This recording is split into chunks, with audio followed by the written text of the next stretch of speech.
Welcome to the Conquer Risk podcast. I'm Christopher Norton. There are a wealth of resources for advisors with marketing in our industry. But one of the things that we don't see talked about enough is looking outside the industry. Where can advisors learn from other small business owners? What opportunities can they find in replicating the success that other small business owners have? My guest today is a small business owner from outside the industry. Sort of. Brett Clarke, welcome to the Conquer Risk podcast. Thank you, Christopher. I appreciate you reaching out and excited to be a part of this today. I am so excited that you are here. We'll get to your background in a minute, but first I want to ask about Frontier Builders. Tell us what it is that you do. Sure. So we are a custom home builder in the Omaha, Nebraska metropolitan area. Metropolitan area is a big word for what Omaha is, but nonetheless, we have been doing this now for about 4 years, and we focus mainly on never building the same house twice. So everybody's story is a little unique, and we use the tagline, build your story, because we see far too often families buy the clothes off the mannequin, right? Or they build the house that the spec house is. And so we wanted to be able to bring a completely custom, I always tell people we start with a sketch on a napkin, and we build our homes around the way people live their lives instead of just forcing them into, one of 90 homes in a neighborhood. That is fantastic. Well, I wanted to have you on the podcast today for a number of reasons, but I want to draw a very quick line and then have you tell us a little bit of your background. There is something that I have always seen in the similarity between the makeup of your typical client and the makeup of the typical client of a financial advisor. Their long-term aspirations, their financial resources, it's a similar type of audience. And I think that given what you do and what advisors do, there are some interesting parallels. But beyond that, you are not exactly a stranger to the independent wealth management space. So for our listeners, tell us a brief, we could spend the podcast on this, so give us a brief background. Sure. So my family owned and operated North Star Financial Services, which includes Orion, CLS, and Gemini at the time while I was there. And so I did everything from vending machine refills to bathroom cleaning growing up, to printing statements, to sending mail, working in the mailroom, to then as an adult, I worked in project management. I worked in IT strategy, and then eventually in sales, specifically with Orion, and working specifically, obviously, with independent financial advisors all over the country, and learned a tremendous amount from them. And still, I miss the industry and I miss the people in the industry, obviously, quite a bit. And then I also in there that I should, where our paths crossed. I almost forgot that part. That would have been embarrassing. I would have liked to have seen you. Speaks a lot to the impression that I made on you when we worked together, but go ahead. So also I had the distinct privilege of working with you in a venture called Blue Giant, where we were basically a marketing company for advisors all over the country, everything from websites to social media when that was brand new, right? We had people that didn't even know what social media was when we were doing that. Or websites, sadly. Yep, websites. Well, most advisors still don't know what websites are, but that's another conversation. It's that balance of perspective that made me excited to have you on our podcast today, from knowing the industry, from having a depth of understanding of marketing, and being a small business owner yourself. The first question that I wanted to ask you, as thinking about an advisor as a small business owner, what's the first thing that you see that they miss? Great question. The biggest thing I've learned is working with those families is that we need to be team members and we need to all row and lift each other instead of becoming, yes, sir, no, sir, thank you, sir, may I have another, sir? And so looking back, advisors do that constantly, right? So they are beaten down by their clients just to keep them happy instead of progressing and moving forward and bettering things.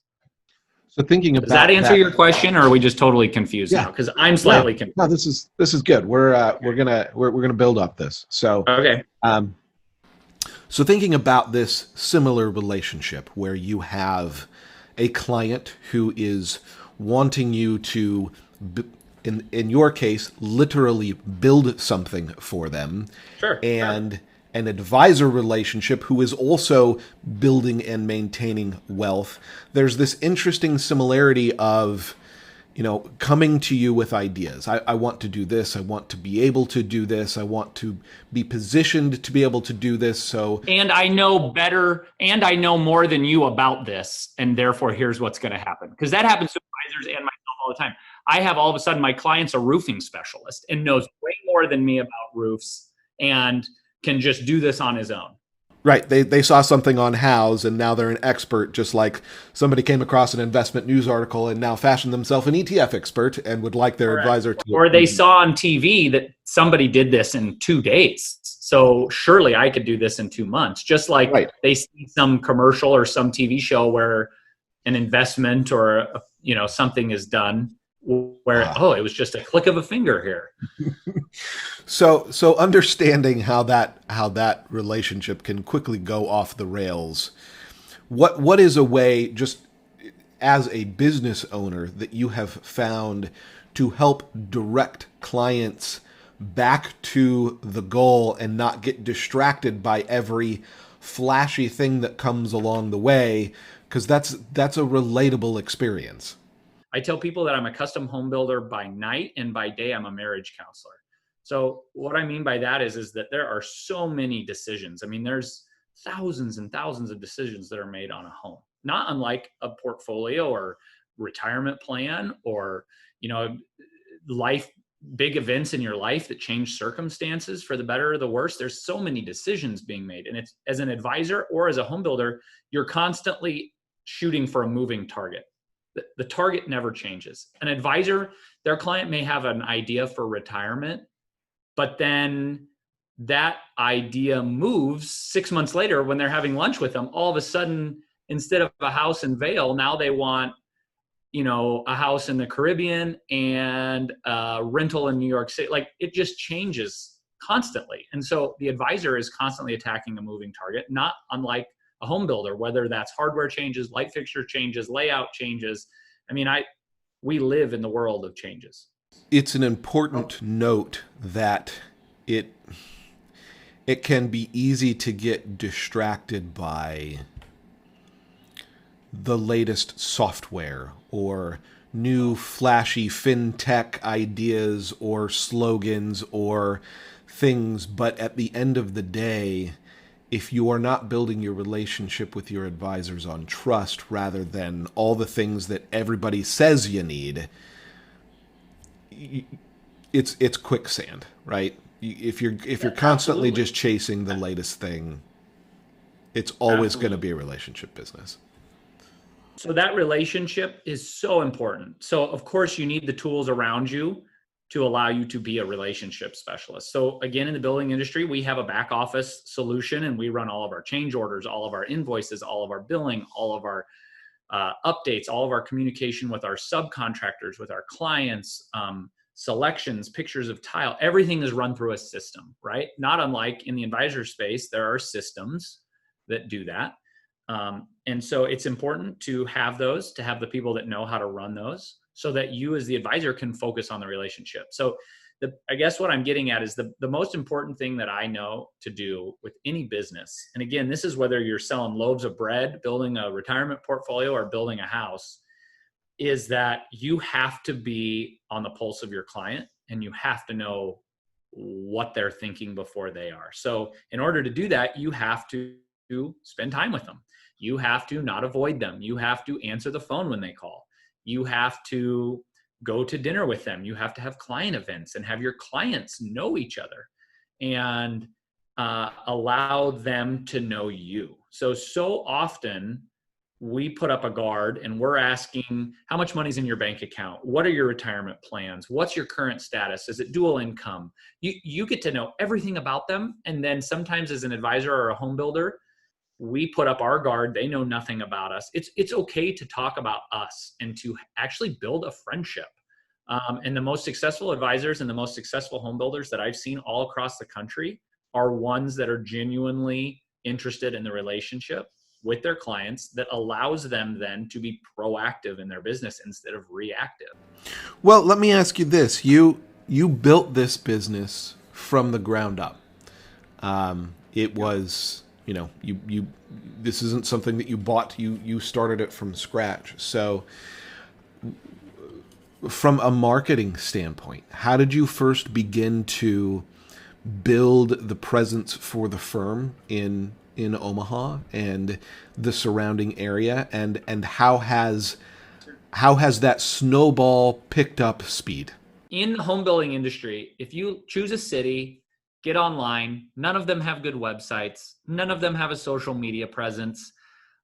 If they're lucky, they have good homeowners who've posted their own pictures on Pinterest and Houzz, and then they're getting tagged and kind of getting credit for it. But you'll find that the good ones are everywhere. So the guys that do it are everywhere, and they're crushing it. So in Omaha, there was no one crushing it. So we decided to put the resources towards social media. Even if it's I share a Houzz article every week. We share pictures. I have my crews on, they will do stories live. We actually have a wonderful marketing person that happens to be my wife, where what happens is my crew will send video, they'll send pictures to her, and then she deals with it, right? Because the guys in the field are the last ones you want. And Christopher, you would have died if you would have seen some of this. Like, they'll put a picture of a house and then they were putting like plain font, like on the main part of the picture. And it was like worded horribly. It was like, oh my gosh, this is off. It's better to have none than this garbage.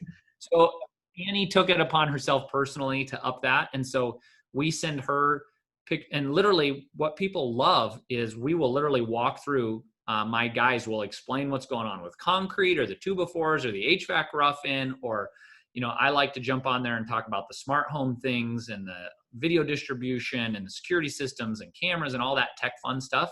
And we just explain to people what happens, and people eat it up. So everyday mundane things, they eat up. And advisors do things that they think are boring that the public might want to hear. Now, obviously, you can't show people portfolio balances and all that, again, because of some compliance and privacy issues. So it's a little trickier. But things that you do as a business owner in your daily life are exciting to people who are not doing that every day. So bottom line is we went all in. Sorry, go ahead. Oh, I just think that brings up a really interesting point, that one of the things that I have heard from advisors is that they struggle with what to do with social media because they don't know what to talk about all the time. And Sure. And like I tell people that come on, even just come on the podcast as a guest, it's no one knows what you do better than you. And any opportunity that you have to share your expertise, how you're viewing things, it doesn't have to be a constant stream of market commentary. It can be, here's the kind of work that we're doing for our clients. These are the kinds of things that we're working towards. Talking about those things, people do find interesting, particularly if that's what they're looking for. Exactly. And it shows you know what you're doing. So we get the most positive feedback over these horribly boring, here's what's going on videos. To me, it's like, yep, that's wet concrete and it's going to dry. Yep, there's shingles on this house.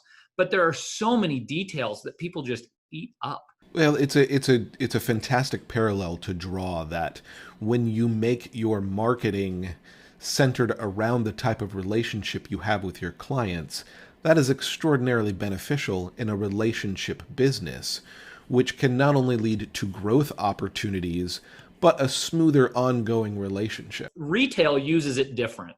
And when you're in the service industry, it's building your brand and letting people know who you are and then leading with that. Well, as someone who has seen this from more perspectives than anyone I know, Is there any parting wisdom that you would give to advisors who are thinking about what's next in their business, how we're going to continue in this half open, half closed, quasi-pandemic state of the world? We don't have conferences anymore, but we spend all day on Zoom. As a business owner who is growing a business, what would be your final word? So my final word is to just try to maintain the positive attitude and lead your clients with that. Because when I was in the industry, all we did was complain about how many conferences there are, how exhausting it is, how stupid the venue is, how, gosh, Vegas, Orlando, San Diego, Vegas, Orlando, San Diego. It's like, goodness, give us, and we were disappointed in who the musical talent was at the custodian conference or whatever that was. And now we're complaining about Zoom all the time. So yes, it's fun to complain and relax with one another, but I think it's important that we try to focus on the positive, which regardless of the news channel you watch, they tend to be horrible at focusing on the positive. And I think it's important to lead your clients and show them that positive step. That is a perfect segue into how we always like to end this show, which is with just a bit of fun, a recommendation. Sure. So I'll kick us off. Since we've been talking about the challenging times here at the end, one of the things that I have gotten into really for the first time in my life is cooking.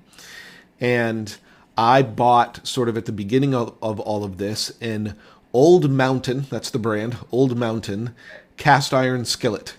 And okay. I cook everything in it. And I am convinced that the secret to cooking is a cast iron skillet, because I apparently can't go wrong. Everything I cook turns out awesome when I cook it in a cast iron skillet. So for those of you that have not messed around with cast iron, it is quite fun. I couldn't agree more.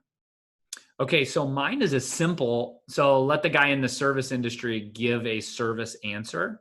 So Costco's delivery service. Now, I know this may not sound like much, but they will actually shop for your groceries. They text you and say, "Hi, my name's so-and-so. I'm about to go through your list. Is there anything additional that you'd like?" They send pictures. They ask if there's anything in particular, like with the grapes you're looking for. They'll ask if there's substitutes. They bring it to your house. They put it on your doorstep and they leave. Now, that may sound like something very simple or luxurious that not everybody needs. It is amazing. And here's the number one benefit. When I go to Costco, I come home with a ton of stuff I had no idea, one, existed, and two, that I needed. The one trip we came home with a towel warmer. Christopher, I bought a towel warmer at Costco because apparently that's something you need. Yeah. Yes. Apparently my body required a towel warmer when I got out of the shower. And if I didn't have a towel warmer, it was going to be the end of the world. At least that's the argument I made to my wife when we were at Costco. Okay. So it actually saves you money to have other people shop at Costco because you don't end up with all this stuff you don't need. So anyway, just something simple. But yeah, you should buy things at Costco with the delivery service and then cook it in your cast iron skillet, I think is what the takeaway here is. That sounds like the recipe for a perfect evening. There you go. Well, Brett, thank you so much for joining us on the podcast today. Thank you, everyone who's listened. Don't forget to like, subscribe, share, write us a review if you feel so inclined, and we will see you back next week.